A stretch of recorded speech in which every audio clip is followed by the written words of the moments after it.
कुणाचं नशीब कधी बदलेल सांगू शकत नाही. याचं करेक्ट उदाहरण म्हणजे त्याचं झालं असं की चंदीगडमधले रतन डिलॉन नावाच्या व्यक्तीने आपल्या घराची साफसफाई करायला घेतल्यात त्यांना एक कागद सापडला. त्या कागदामुळे त्यांना लॉटरीच लागली.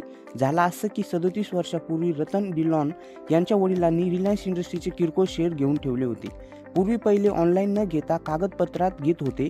त्या शेअरची किंमत आज 11 लाखांपेक्षा जास्त झाली. 1987 साली रिलायन्स इंडस्ट्रीची शेअरची किंमत किरकोळ होती. जसं जसं रिलायन्स इंडस्ट्रीचं प्रोडक्शन वाढायला लागलं तसं तसं शेअरची किंमत पण वाढायला लागली. आज त्यांच्या वडिलांनी घेतलेली शेअरची किंमत 11 लाखापेक्षा जास्त आहे. ही बातमी जशी सोशल मीडियावर व्हायरल झाली तशी लोकांनी मजेदार मीम्स आणि कमेंट्स करायला सुरू केले.